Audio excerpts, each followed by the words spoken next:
এই রাজ্যে অনিয়মিত আংশিক সময়ের কর্মী মিলিয়ে মোট 40,000 হবে। এই প্রসঙ্গে আমরা এই দাবি সনদ দিয়েছি রাজ্য মুখ্য সচিবের কাছে।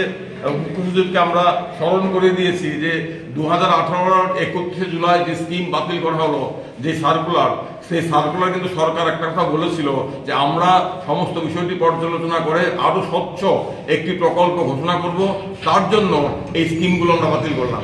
অর্থাৎ 2018 31 জুলাই স্কিম বাতিল করার ঘোষণার মধ্যে সরকার অঙ্গীকার করেছিল বিষয়টিকে পর্যালোচনা করে অনিয়মিত কর্মচারীদের নিয়মিতকরণ করার প্রশ্নে আরো স্বচ্ছ স্কিম আনা হবে।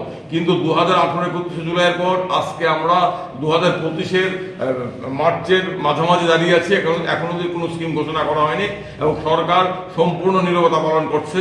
আমরা বলতে বাধ্য হচ্ছি অনিয়মিত কর্মচারীদের প্রশ্নে রাজ্য সরকার বিশ্বাসঘাতকতা করেছে। আমরা এই দাবি সনদ পেশ করলাম, কিন্তু আমরা 1 মাস অপেক্ষা করব। আমরা মাননীয় মুখ্য সচিবের কাছে গতকাল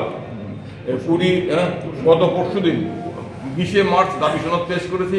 আমাদের 6টি দাবি, এই দাবিগুলো পূরণ করা কোনো অস্বাভাবিক কাজ নয় এবং আমরা মনে করি, আপনারা জানেন এই রাজ্যে বিভিন্ন দপ্তরে গত 15-20 বছর ধরে নিয়মিত পদ পূরণ করা হয় না।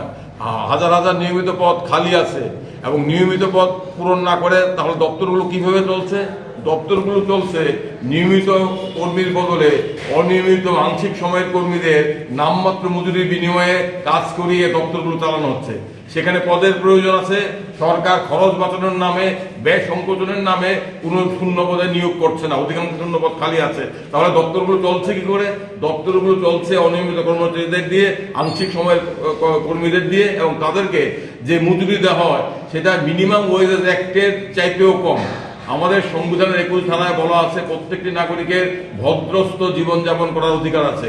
জীবনযাপন করার অধিকার, ভদ্রস্থ জীবনযাপন করার অধিকার বলতে যা বুঝি, এই রাজ্যের অনিয়মিত কর্মচারীরা এবং তাদের পরিবার তা থেকে বঞ্চিত।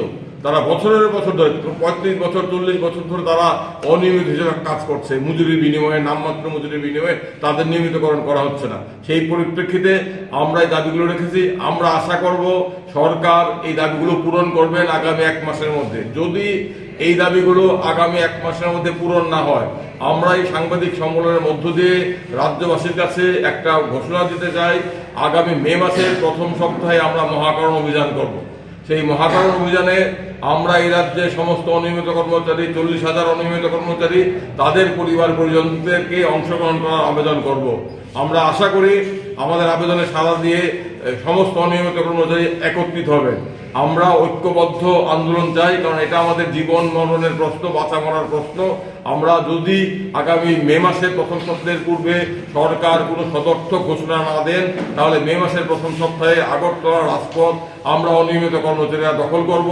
আমাদের সাথে আমাদের পরিবার পরিজন থাকবেন এবং আমরা আশা করি আমাদের সাথে সমস্ত অংশের মানুষ থাকবেন আমাদের দাবি পূরণ করার জন্য।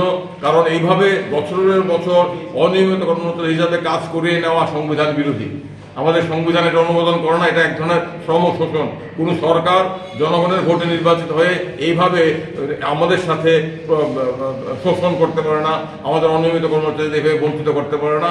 তার জন্যই আজকে আমরা এই সাংবাদিক সম্মেলন করে এই বিষয়টা সম্পর্কে আপনাদেরকে অবগত করলাম।